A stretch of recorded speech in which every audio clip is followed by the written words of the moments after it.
So negative emotion is what happens. For example, you're sifting through life and you don't have enough money, let's say. So you ask for more. And boy, have you ever been doing that? Asking. There's a veritable fortune amassed for you in your vibrational reality, in this vortex of expansion and freedom and joy. There is this veritable financial fortune that is amassed because of your asking. And the non-physical part of you stands as the beer, as the owner, as the holder of all of that financial abundance, holding steady that signal so that you can feel your way into vibrational alignment with it. So when you feel optimistic, you're moving in the right direction. Pessimism, the wrong direction. When you're financially afraid, you're far from alignment. When you're hopeful, you're right on the verge of manifestation. And if you hang around in hopeful attitude for just a little while, this vortex that law of attraction is managing will take you right in and make a believer out of you. In other words, you don't have to hope very long in that almost aligned vibrational stance before the vortex takes you in and gives you evidence of your alignment. And then you believe. Briefly, you do that often enough, you get into hope often enough, you'll become a believer often enough that you will come to know your financial well-being.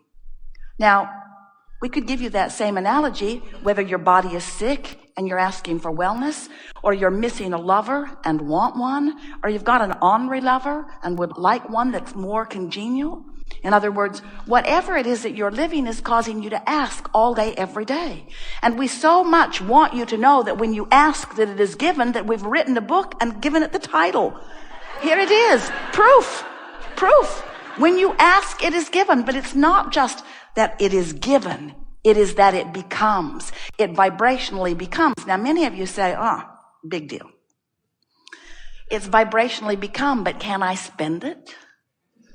And we say everything that you know as this earth spinning in this orbit, even the people upon it and the animals upon it, all of that was a vibrational reality at one time. Everything that becomes manifest is first a vibrational reality.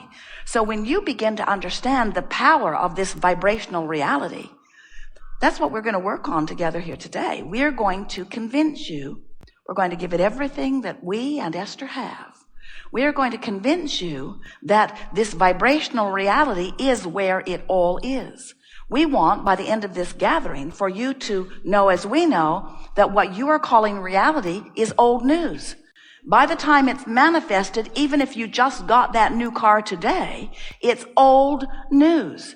Because by the time it's manifested, you have long come into alignment with it, you see. Where it's really at, the fresh, new, expansive you is in this vibrational reality. And you know how you know? When you're moving toward it, you feel great. When you're moving away from it, you feel awful. When you are in vibrational sync with your vibrational reality, even before it is manifested, you feel wonderful. And do you know? Everything you want, whether it's a material object, a state of being, a state of mind, whether it's a relationship, a pile of money, a material object, every single thing that you or anyone has ever wanted, you want for one reason and one reason only. You think you will feel better in the having of it. You think you will feel better in the having of it. You think you will feel better in the having of it. Think about the feeling of love. Think about coming together. Sometimes you have to think back to the beginning of your relationship. Think about that newfound being in love. You know that feeling of being in love? Do you remember that feeling of being in love? It wasn't about stuff. It wasn't about places. It was about how you felt. It was about how you felt, and you associated it with this person that you were feeling that way about and who was feeling that way about you. But it was a vibrational state. It was alignment. You were just using that relationship and that person as your excuse to line up with who you are. And that feeling of in love is you lining up with who you are. That's the feeling of passion. That's the feeling of eagerness. That's the feeling of joy. That's the feeling of love. That's who you are, and that's how you're supposed to feel. That's how you optimally do feel when there is not active resistance within you in any point in time. We want to convince you that if you will look forward, if you will feel forward, the thing that makes that a little bit of a hard sell for our physical human friends is that When you are deciphering your physical world, you use your eyes and your ears and your nose and your fingertips and your tongue. In other words, you smell it, you see it, you hear it, you feel it, you devour it with all of your physical senses. It's tactile and it's real, and you agree upon so much of what you're experiencing. We know it's vivid and it's enticing and it's delicious, and you came to experience all of that. And when we talk about the vibrational reality, you can't see in there. You can't hear in there. In other words, you can only feel in there. We have to convince you that if you will consistently feel your way into alignment, that then you will become one of the chronic cooperative components to your own desires. And when you are consistently a cooperative component, when you're on the same wavelength of your own desires, those desires must manifest into your experience. But here's the tripping point for so many of you. If you say, all right, I'll play your silly game, I'll accept the reality of whatever that is that you're pointing at, and I'll feel my way, I'll reach for thoughts that feel better, I'll tune myself vibrationally to the source within me, I will line up vibrationally, because then the things I want will manifest into my reality. Now you've tripped yourself up again, because what you're saying is, I have this thing that isn't that I want, and I'm willing to do this stuff in order to get this thing that isn't. As long as your attention is upon this thing that isn't, you can't get into the vortex. And unless you get into the vortex and are in alignment with the vibrational aspect of it, it cannot become a reality. So that's why we want to convince you, go for the love, go for the clarity, go for the fun, go for the good feeling. We are pretty sure that someday we will hold a seminar and there will be hundreds of thousands of people online listening, and the subject will be demanifestation of all this stuff. Because the more you gather and try to make important and hold unto you, the less free you feel, you see. Because your joy is in alignment with the fullness of that which you have become, not alignment with the stuff that you use in order to exaggerate your effectiveness or your power. Again, don't misunderstand. We want you to have all that stuff. We want your body to feel good and look good. We want your manifestations to be beautiful and please you. But we want you to know the manifestations will never be enough to please you. And even the manifestations that you gather will never be enough, because that's looking for love in all the wrong places. What you're looking for is alignment with the new idea you just hatched. That's what you're looking for. Alignment with the new idea you just hatched. Nothing is more exhilarating than coming into alignment with that new idea. Hi. First, I wanted to say I'm so grateful to be with you and be experiencing this day. It's almost overwhelming. And I didn't expect to get emotional. One of my favorite subjects to talk about is Abraham's teachings, and it's absolutely one of my favorite things to do. But it gets difficult sometimes when you're talking to people that really don't understand it and don't get it, and say things like, well, that doesn't work for me, I'm a realist. And my question to you is, what is the short answer to give them? Good for you, I'm a vibrational realist.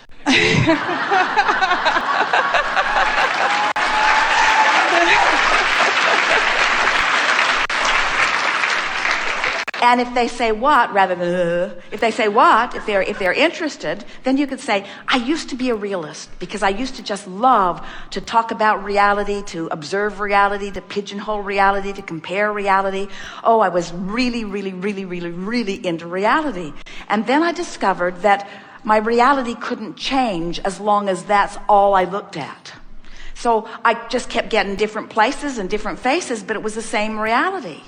And then I realized there must be something more. And when I started asking, is there something more? I discovered that there is a vibrational reality that precedes all reality. And if I will focus upon the vibrational reality, I can find more joy faster. And then my reality shifts, improves, shifts, improves, shifts, improves, shifts, improves. And I have a sense that that was what I was born to do. I believe that I create my reality. But when I face the reality I've already created, I stand still.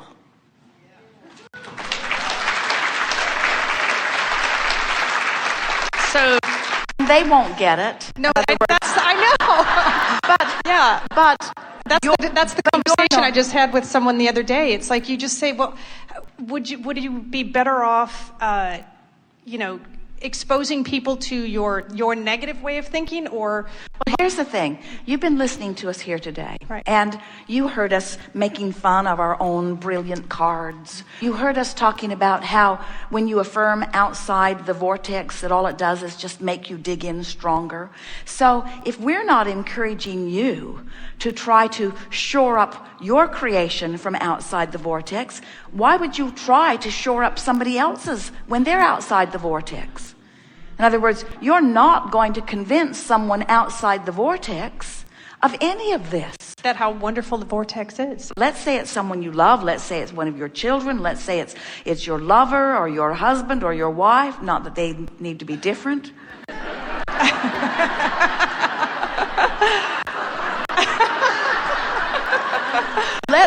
Let's say that you are having a moment with someone who you really would like to understand about the vortex because your life is so enhanced and you'd like them to know it too. Right. But they're clearly not in the vortex. Well, the when factor that we've been talking about is not now.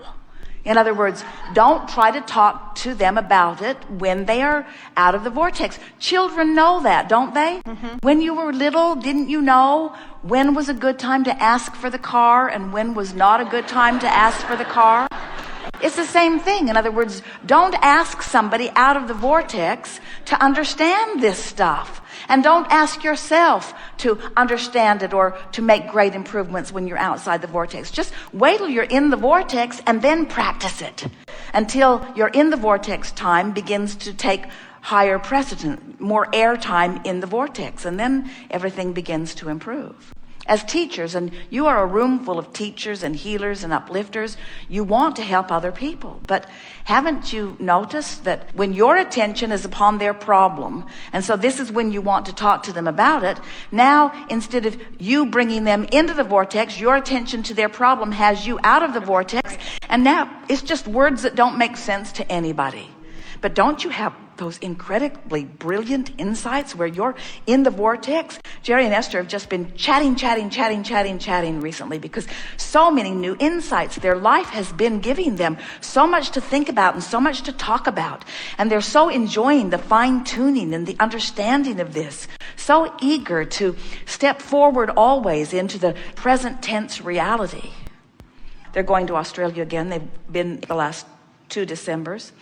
And it's odd because going there, they cross the date line. And so today it's Saturday in Seattle, but it's Sunday in Sydney. From Sydney, they would call the office and say, "We're living your future." And it's really good over here. You'll like it when you get there. But that's not really an accurate statement because whether you're in Sydney or Seattle, it's still right now. Right. It's still now. Whether you're physical or non-physical, whether it's the non-physical part of you or the physical part of you, it's all happening right now. Right now. And this rendezvous where you meet you, this juncture, is a vibrational juncture, you see. And it's happening right now. It's what we want to refer to as real time. And so only when you really meet you are you fully present in this experience. And then we like to say that this vortex is present tense, which means that reality that your friends are all wanting to face is old news. If it's manifested, it's old. It's old because the really new stuff hasn't manifested yet. And if we could just get your attention that it's the really new stuff that feels so good, you see. So getting back to what you might say to someone is that it's hard to explain, you could say to them. It's more of a feeling that I have, but I'm happiest when I'm reaching forward into who I am becoming rather than documenting who I've already become. So I stopped facing reality because I couldn't do both. You could give them a further analogy. It's like when I drive, I found it doesn't work very well when I look straight down.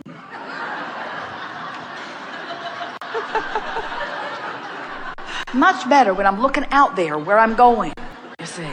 And it's the same sort of thing. Facing reality is facing old news.